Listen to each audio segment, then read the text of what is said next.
السلام عليكم ورحمة الله تعالى وبركاته. كيما شفتوا في الصورة الأولى واش راح نديرو رولي تاع الشيفلوغ.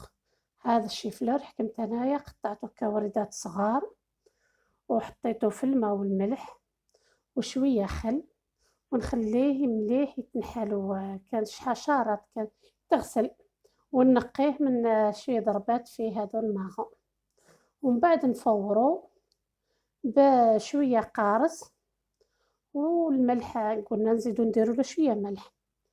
المهم ودرت له أنا لهنا على جانبي هذا لاكولا درت له خلطة اللمة، قلت باش تعطي له جو مغاير للجو تاعو، جربتها يعني صراحة وعطات له صح جو هايل. المهم جبت الإناء هذا فرغت فيه هذيك الشيفلوغ اللي درتو اللي كنت خدمته غير بالفرشيطة فقط، يعني ما نرحيش بالميكسور ولا الباتور ولا رحة باش ما يطلقش الماء نتاعو. انا درته غير بالفرشيطه فقط ونزيد له غير شويه نتاع فلفل اسود وشويه كيما راكم تشوفوا تاع دبشه وزوج حبيبات بيض، يعني مكونات اللي لازم نضيفها له، وزوج مغارف تاع فرينه ونلمو الخليط نتاعنا. هذا هما مكونات فقط اللي يكونوا في هذا الشيفلوغ. انا لهنا لحت الحبه الاولى ونزيد الحبه الثانيه نخلطهم شوية ومن بعد نزيد له شوية فرينة ونشوف إذا ما كفاتوش هذا البيض نزيد البيض ما كانش مشكل. يعني لازم ما يجيش جاري الخليط نتاعنا هذا، ما لازمش يجي جاري باش ما باش نقدروا نتحكموا فيه من بعد كي نحبوا نروليوه. ندير زوج مغارف كبار نتاع فرينة ونخلطهم، وقادرين لهنا يعني تستبدلوا الفرينة بالخبز اليابس بلا شابور اللي يحب. انا يعني صراحة يجيني بالفرينة احسن وكل واحد والذوق تاعو. انا نعطيكم ديما لا باز تاع الاكلة والاكل راهو اذواق، يعني اللي بغى يبدل يبدل على روحه، يعني يضيف اشياء ينسى اشياء. كيما انا لهنا درت هذه الخلطة تاع اللمة قلت نشوف الجون تاعها في الشيفلوغ كيف يجي، يعني هو منتوج بلادي خلطة هائلة يعني ما عندوش نقول فيها حاجة جديدة عليا أنا بالذات، يعني حاجة جديدة وتعطي لي جو هايل في الأكل تاعي. زدت لنا شوي سنينات تاع ثوم حتى هي اختيارية، اللي بغى يزيد يزيد واللي بغى يدير شوية فلفل حار يقصوا يعني مربعات صغيرة بزاف ولا يرابيه ويزيدوا حتى يمد جو هايل. كل واحد يعني وش يحب يضيف، هذو الإضافات هذو دائما تبقى اختيارية. لهنا كيما قلت لكم درت شوية تاع ثوم فقط ونخلطو مليح. في هذا الأثناء وأنا نخدم هذه الحوايج راني شعلت الفور تاعي على 220 درجة، يعني ما نجي أنا نكمل التخلاط وكيما راكم تشوفوا وهذا لي زيتاب اللي راني ندير فيهم يكون الفور تاعي سخون، يعني كي نلوح الخليط نتاعي في ساعة يشد روحو. انا حبيته يحمر لي شويه ويشد روحو، يعني البيض هذاك يتماسك مليح ونخرجو. المهم لهنا واش حبيت نقول لكم لازم تخليوه يطيب ينشف مليح، يعني يشيح مليح باش تخرجوه. انا لهنا جبت البلاطو تاعي ودرت عليه ورق المطبخ هذا ولا الورق ورق الزبدة. واش درت له درت عليه الزيت باش ما يلصقش، حنا نعرفوا الشيفلوغ يطلق الماء وشويه صعيب في الطياب تاعو في الفور، يعني في هذا ديما هو مشبع بالماء.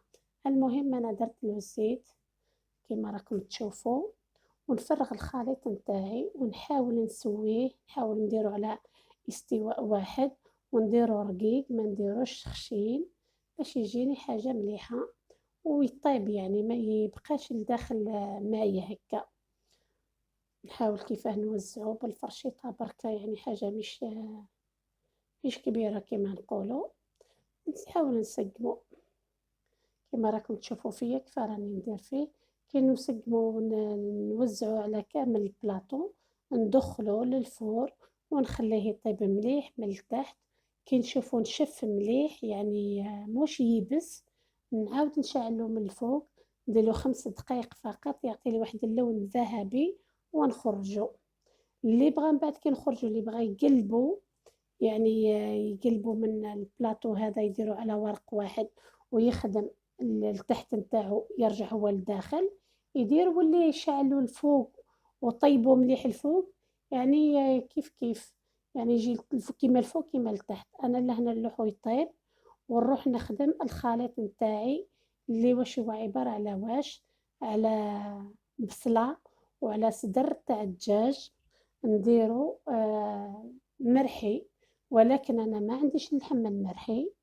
راح ندير صدر الدجاج حطيته في الكونجيلاتور تكونجلا مليح، نجبدو نجيب لا رابلي نخدمو بها البصلة ونرابيوه.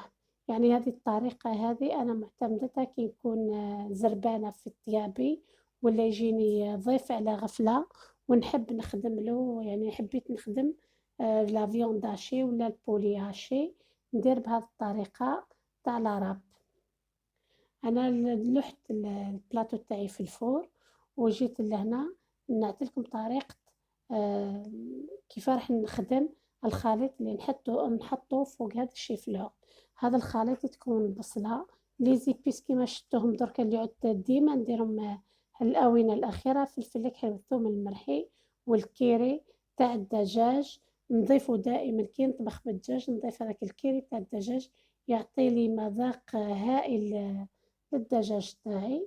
نبدا لهنا على بركة الله نرابي هذا لا فيوند هذه تاعي راكم تشوفوا فيها يعني كيفاه جبتها من الكونجيلاتور وبديت نربي. نعطيلكم غير يعني كيفاه النتيجة الأولية ومن بعد أنا نكمل ونرجع لكم باش ما يجيكمش الفيديو طويل.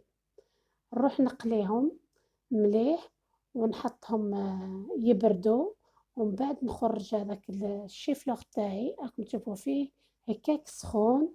واش نديرو نحطو على سرفيتة انايا نحيه من البلاطو نحطو على سرفيتة ونجيب لا طورشون ولا كل وحدة كيف يسميها، المهم منديل نظيف وخلاص.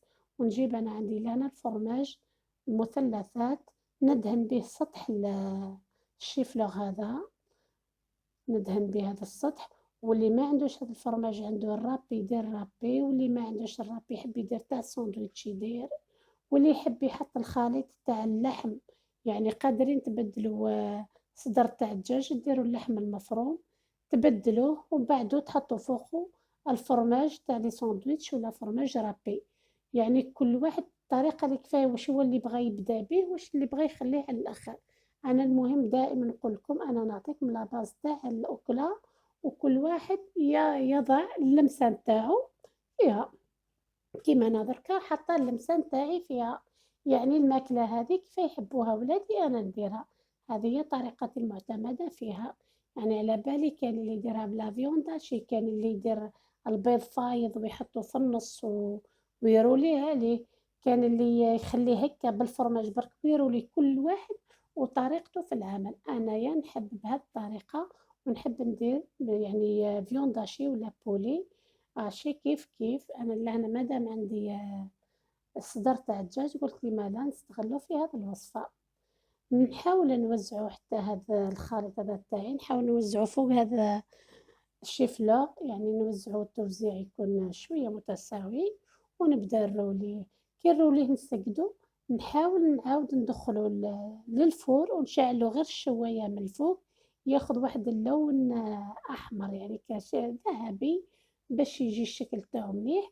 وكان أخوات يعني اللي يحب يزيد يحط فوقو الفرماج يحط الفرماج ويدخلو يعاود يردو للفور قسمة يعاود هذاك الفرماج يسيح عليه. يعني كي الكراطان عاود لهنا بعد ما دورته قلت لكم بلي بعد زعما درنا الزيت ولكن راكم شفتوه كيفاش راهو كيلصق لهنا بعد ما طاب وحمرته راح انا نقصو راكم تشوفوا فيه. نحاول نقصوه هو من الأحسن تخليوه يبرد. أنا لأني سما وصل وقت الغداء راح نقطعه ونحطه لكم في طبق نهائي ونوريه لكم، وإن شاء الله يكون يعجبكم وتجربوه وتخليوا لي كومونتير لتحت، وإن شاء الله راح نجاوب على كل وحدة خلات لي تعليق إيجابي أو سلبي. والسلام ختام.